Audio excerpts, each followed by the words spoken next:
ఏమిటి ఈ కాపడాలు అప్పడాలతో సరిపుచ్చుతున్నావు? దెబ్బకొక తన్నుకొక అన్నావు ఏంటి? అవన్నీ ఎగ్గొట్టేద్దామనే. ఎన్ని దెబ్బలు కొట్టారు? ఆ, ఎన్ని తన్నులు తన్నారు? ఆ, ఉండే ఉంటాయి. ఒక 150 దెబ్బలు, 200 తన్నులు ఉంటాయి. ఉంటాయి ఉంటాయి. ఇది కూడా అసిస్టెంట్ డాక్టర్ అని చెప్పినట్టు అబద్ధమే కదూ? అదంటే ఆపద్ధర్మంగా అబద్ధం చెప్పాను.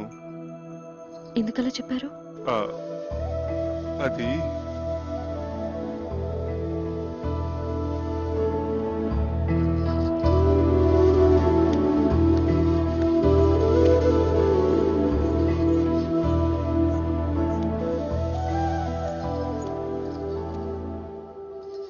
చెప్పండి ప్లీజ్. నేను చేస్తున్నది గౌరవం లేని పని గనక. ఏమిటి, డోలీ మోయటమేనా? ఉమ్, అవునిందు. ఒక పెయింటరో, ఒక వెల్డరో, ఒక ఎలక్ట్రీషియన్ అయితే దానికి ఒక విలువ ఉంది, చెప్పుకోవడానికి ఒక అర్హత ఉంది. ఆనాడు నిన్ను దక్కించుకోవాలన్న పిచ్చితో నిన్ను మోసం చేసి పెళ్లి చేసుకున్నాను. అందుకెంతో పెద్ద మనసుతో నువ్వు సరిపెట్టుకున్నావు. అంతటి సున్నితమైన మనసున్న నిన్ను నేను చేస్తున్న ఈ పనికిమాల పని గురించి చెప్పి నొప్పించదలుచుకోలేదు.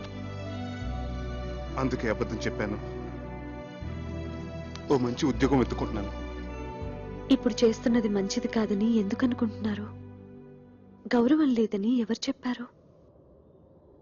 చూడండి, అమ్మవారిని మోస్తున్న ఆ కొండ ఎంత పుణ్యం చేసుకుందో, ఆమె భక్తుల్ని మోసుకెళ్లే మీరు కూడా అంత పుణ్యం చేసుకుంటున్నారు. తమంతట తాము దర్శనం చేసుకోలేని అభాగ్యులను మీ భుజాల మీద తీసుకెళ్లి అమ్మవారిని చూపిస్తున్నారు. ఇంతకంటే ఏం కావాలి చెప్పండి? ఇందు, ఇప్పుడు మీ భార్యగా నాకు మరింత గౌరవం పెరిగింది.